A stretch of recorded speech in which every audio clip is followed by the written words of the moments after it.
嗨嗨，大家好，欢迎来到美剧见妞，就是说美剧的 channel。今天讲一部悬疑韩剧的第一季第8集。上一集只剩下3个人活着，却因为玻璃桥的爆炸纷纷挂彩。楼梯上有着一滴滴的血，是谁受了重伤呢？警探男潜水上岸，拿着快没电的手机，想爬到高处请求支援。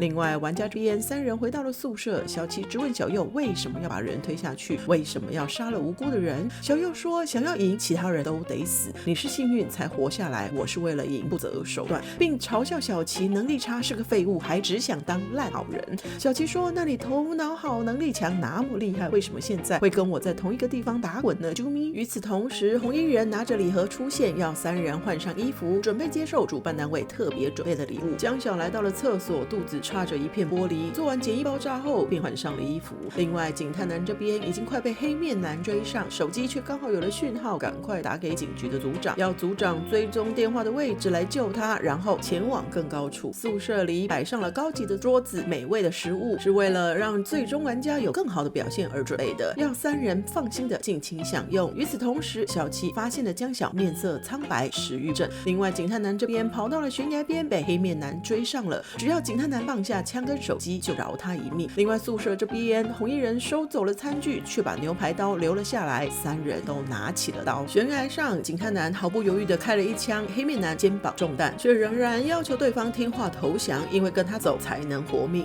让警探男觉得奇怪，怀疑起黑面男的身份。黑面男脱下了面具，原来他就是警探男一直在找的亲哥哥。没想到哥哥不是游戏的玩家，而是操纵游戏的大魔王。警探男不敢置信，不愿意投降，于是黑面男开了一枪，警探男从高处跌落海里。另外宿舍这边3人拿着刀不敢睡，生怕又被偷袭。小琪来到了江小身边，关心江小的身体状况，并提出进行最后的游戏时能结盟一起对抗小右，赢了之后就对分奖金。2人聊起了出去之后要做什么。小琪要帮妈妈开店，并好好的真正的对女儿好一次。江小要买房子，跟妈妈弟弟过好生活。江小提议不论是谁赢了都要实现对方的愿望。与此同时，小琪发现了睡着的小右本来想要偷袭，却被江小以大叔你不是这种人啊而制止。回头一望的小琪才发现江小血流不止，马上跑到门边大声呼救。门开了，出现的红衣人却带着棺材，原来是小右趁机抹了江小的脖子。小琪气不过，拿起刀想找小右输赢，被红衣人压在地上，只能眼睁睁的看着江小被装进棺材里。